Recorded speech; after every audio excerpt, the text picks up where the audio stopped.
And my last question is, Abraham and angels, are they the same thing or are they different? Everyone who has ever been in physical form, when you reemerge into non-physical, you're non-physical. Call them whatever you want.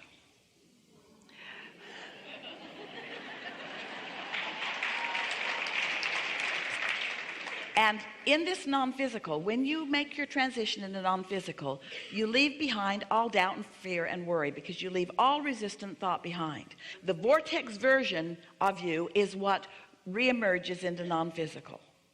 So all of this non-physical, we love telling you this, is eagerly interested in you all out here on this leading edge. Think about it. If thoughts are turning to things, if that's the progression of creation, then isn't it logical that this creative energy that you think of in all kinds of different terms, you often call it God, that creative energy is forward moving out here on the leading edge with all of you. Non-physical energy is focused here with you. So as you're exploring something, that non-physical energy is there, and the emotions that you feel in any moment, in every moment, are your indication of how in sync you are with Source's perspective on what you're living right here and now, and your own perspective on what you're living here and now. So yes, angels, non-physical energy, Source, God, inner being, it doesn't matter what you call that perspective. Esther is aware that her dearly departed husband, Jerry, who reemerged into non-physical, is so interested in what's going on in her life experience. She finds so many things, and she knows for sure that she's receiving that thought from that higher perspective, who is intimately interested in the specifics of what she is still doing that he was interested in when he was here in his body. He's still interested in the gardens. He's still interested in the river stream in Texas. He's still interested in this body of work. He's still interested in every question. People who can see energy can see him standing here on the stage. Anybody got a glimpse of Jerry here today? He is right here. And so no one ever leaves. No one ever goes anywhere. You have so much backup. But for the most part, you've pinched yourself off from that help, from that intuition, from that backup, from that non-physical awareness of where you are in relationship to everything you want, because you're so busy efforting and struggling and remembering and comparing and measuring and justifying and defending and so forth. So once you chill,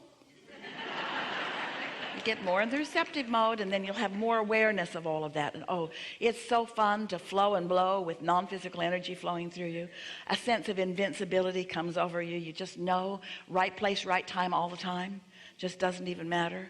The other day, Esther quite often will hand a $20 bill out the window to someone who's standing there with a sign, and often she knows that they're just part of some business and they're going to take it off and do something else with it. But she gets an impulse sometimes that's really strong. So the other day, there's a man standing over it, and she is turning left, and there's a car between the man and Esther, and she realized she had time because the light had just turned red for her. And so she rolled down her passenger window and she honked the horn, and she said, "Come this way." And he came, and he stuck his head in the passenger window, and she handed him a $20 bill and gave him a thumbs up. She wanted him to move so that he didn't get run over. He was so excited when he realized he had money, and quite a lot of it, and he ran into McDonald's.